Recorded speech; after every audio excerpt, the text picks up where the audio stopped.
Hello! Despite not wearing brand appropriate clothing, I am here to give you a preview of this coming weekend for the Spooky Geeky market, and I'm going to explain why everything here is holiday appropriate, or seasonally appropriate.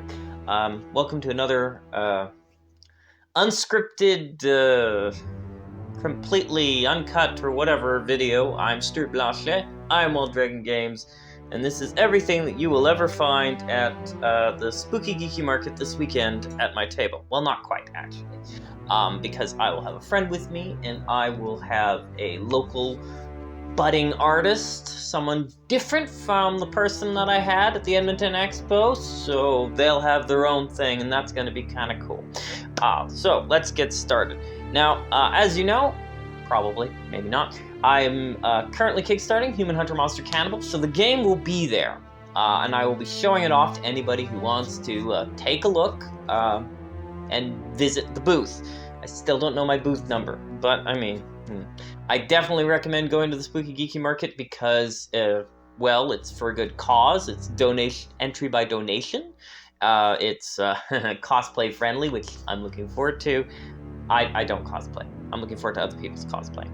And yeah, so my game is about humans trying to survive a monster non-apocalypse, right? So all of the stickers that I have made available, that are available for free if you back the Kickstarter, are based on monsters. So this is Dragons Be My Ancestors, Grendel.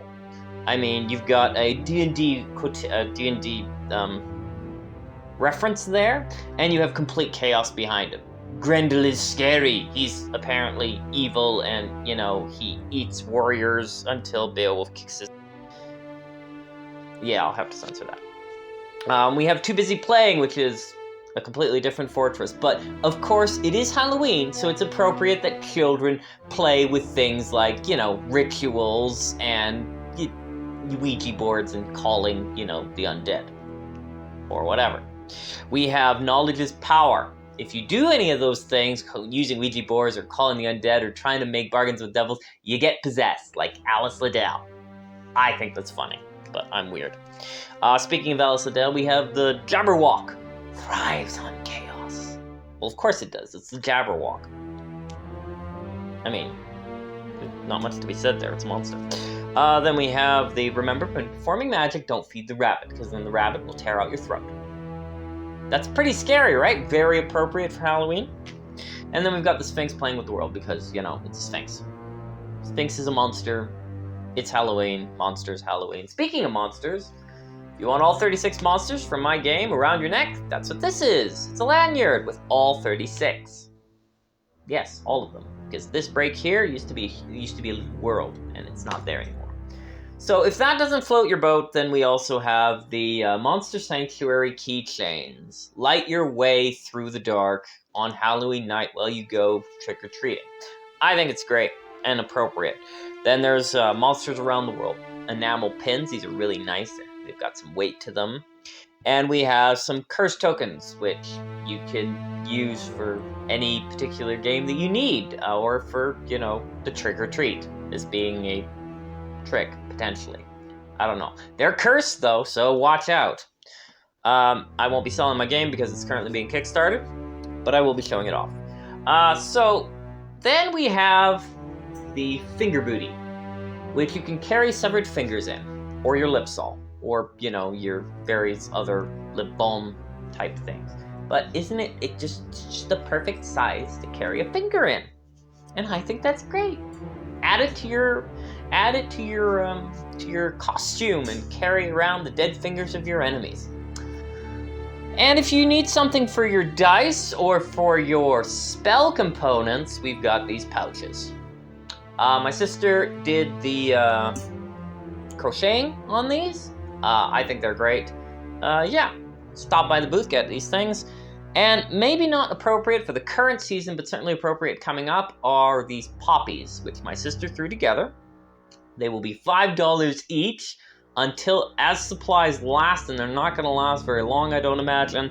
All proceeds for these actually go to the Royal Canadian Legion. Yeah. Anyway, yeah, that's my sister's plan. So all proceeds. That's, yeah, pretty cool, right? I think so. And speaking of artists, or at least speaking of my sister and local artists and the artist who did the artwork for my games, I think they deserve something special. So if you stop by my booth and tip the artists in the tip jar, and the tip jar will be split those 3 ways, I get none of that, you can potentially grab a, I had the word, we will be raffling off, sort of, kind of, not really. You get a ticket, and then you visit me at the end of the weekend, and we'll pull a random one, and you can have this, which is the Patchwork Halloween Edition. It's from my personal collection. It's not been donated to me by anybody. I guess I'm donating it. So donated by Wild Dragon Games. Yeah, that's about it. I mean, there's a lot of other artists there, and it's a lot of fun. There's a lot of different people, a lot of different things going on, and I think it's really cool. And it's good to support local, and it's good to support, you know, artists that are just trying to make their way in this corporate, crazy world.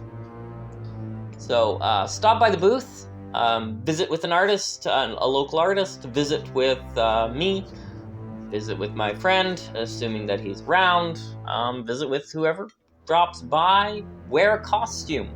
Doesn't have to be an awesome costume, can be store-bought. We're not one to judge. I mean, after all, I'm raffling my own game. Sort of. Anyway, get a ticket, and then get a chance. But you gotta tip the artists. So yes, support local, support artists, and I hope to see you at the Spooky Geeky Market. Lots and lots of fun. Spooky fun. Cheers.